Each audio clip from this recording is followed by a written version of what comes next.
Ah, time for a road trip. What is it that entices us to hit that road, leave the comforts of our own home, and drive for grueling stretches at a time? Well, for me, it was to escape the mundane and get to that adventure.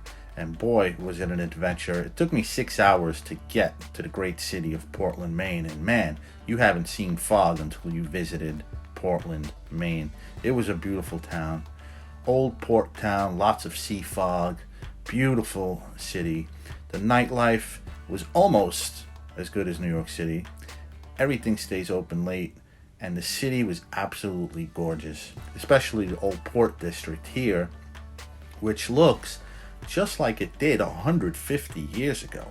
Old Victorian street lamps, cobblestone streets, and inside the restaurants, everything was written with chalk and nothing digital. Candle lit places, absolutely. It truly was like stepping into the past. Most of these restaurants here in the old port district in Portland are all award winning. There are some chefs, famous chefs, that work at these restaurants. People travel to Portland just to eat at these places. These places were so old, they didn't even accept credit cards, let alone be affiliated with Postmates or gig economy apps. They're ancient. And so, guys, if you want to order food or deliver for these restaurants, you got to dine in. And man, that's what I did. If you're a seafood person, if you love oysters and lobsters, two of the main foods that Portland depends on for its economy and has been for years, then this place is for you. They even give you the water sources, the sources in which these oysters come from. The fish sandwich was so fresh it melted into the bread. The lobster roll was made with an entire stick of butter. And again, each of these oysters are labeled with the waters they were harvested in. They were delicious. They were juicy and fresh and moist and salty and just full of nutrition. Love oysters. After dinner, I hit the streets up for some street photography, and man, does Portland come alive at night.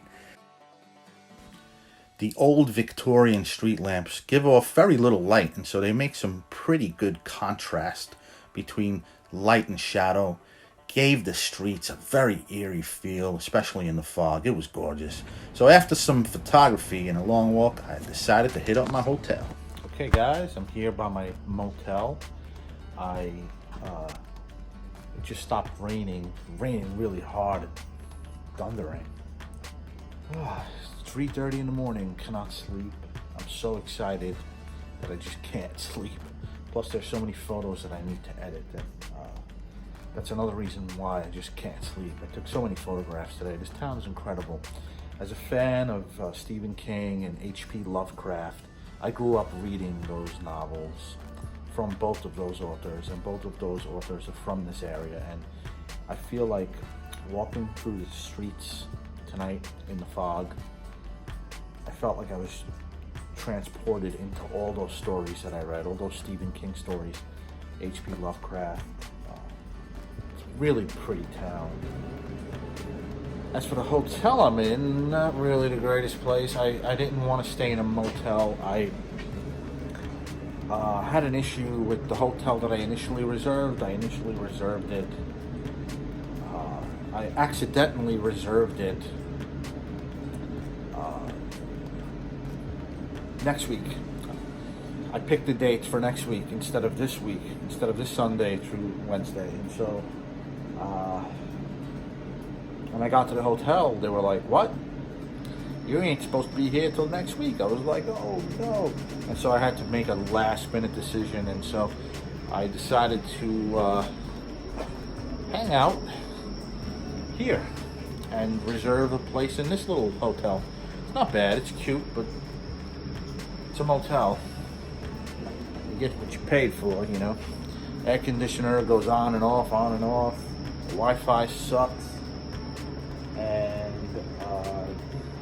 nothing's worse than the mosquitoes out here. Let me tell you, Maine is just swarming with mosquitoes. Like when I open my door, I have to be quick about it.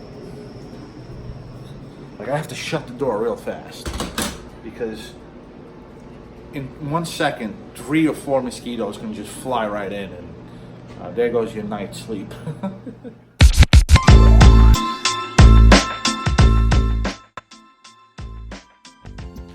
And so after a night of swatting mosquitoes into the wee hours of the morning, I finally managed to get a couple hours sleep that first night. And the first thing I did was get into my car and hit up those streets.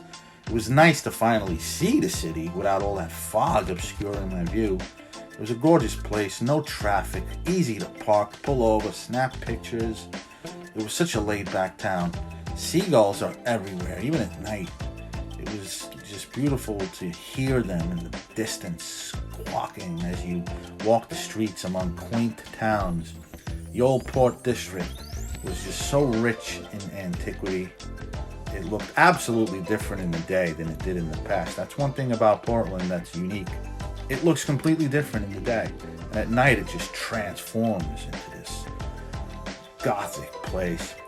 And so after a brew or two at these wonderful old pubs, I decided to grab a famous Holy Donut. The famous Holy Donut, which is known for its potatoes. They're made with potatoes.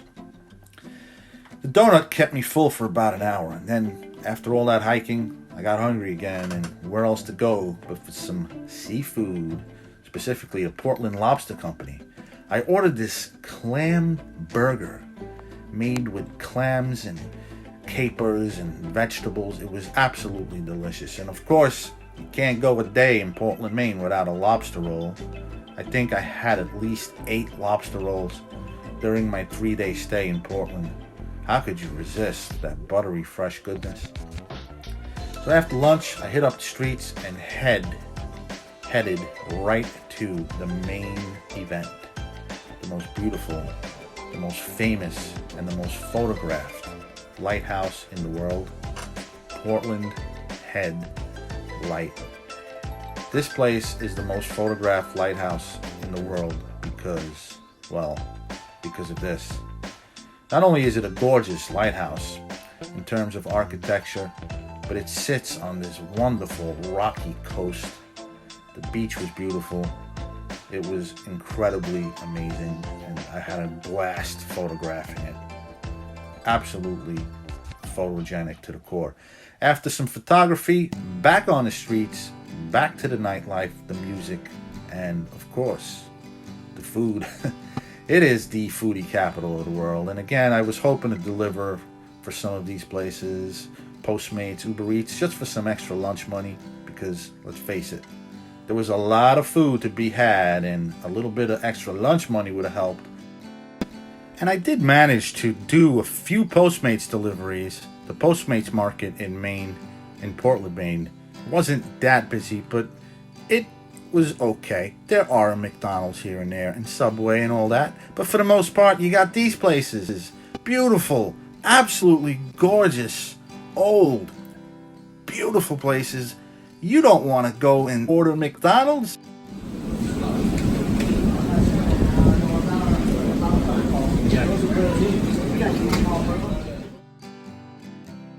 The seafood chowder, oh my goodness, I'm just salivating. The crab cakes. Everything was just so fresh. The clams, the mussels. And did I mention the lobster?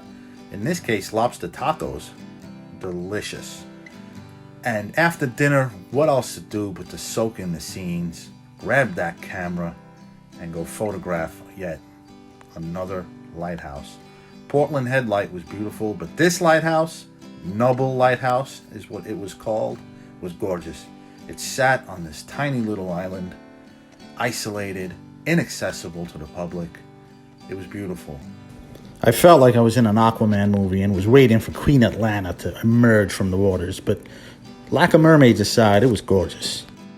It was a long day and a lot of walking, and so I was really glad to hit my hotel room up that night and try to get to bed a little earlier than usual.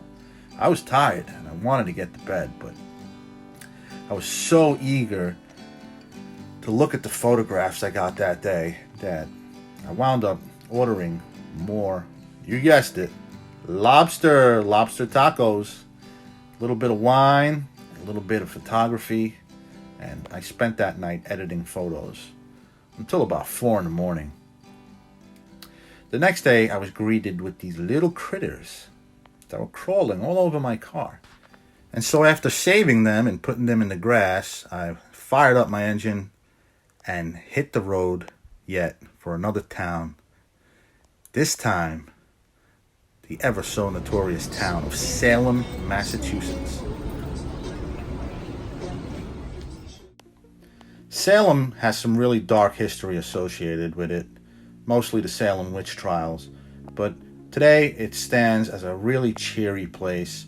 If you love shopping, if you love souvenirs and beautiful arts and crafts and pastries, Salem is a place to visit. Again, this sort of history always fascinated me, and as cheery as the town is today, you can't help but shudder as you walk past some of those old places tied to the Salem witch trials. Especially the Wax Museum, which I thought was really creepy. And I rarely get creeped out, folks. It wasn't so much the creepy wax statues, but reading about all the stuff that happened in Salem in 1692 when 19 innocent people were hung and killed by the government for the most ludicrous accusations. But for the most part, it was a very cheery town. If you love the arts and the crafts, oh man, what a gorgeous place Salem was. It was beautiful. I could not help purchase some of these things. It was just amazing, really. Again, the museum, some of the architecture was just hauntingly beautiful, and it made for some great night photography. At the end of it all, guys, less than 800 miles for this trip, averaged about 45 miles a gallon. It was a pretty long, grueling trip, but boy, was it worth it. The photography, the food. And so remember, guys, like I always say, you gotta remember to stop and smell those roses from time to time. And this is why. Thanks for tuning in, guys.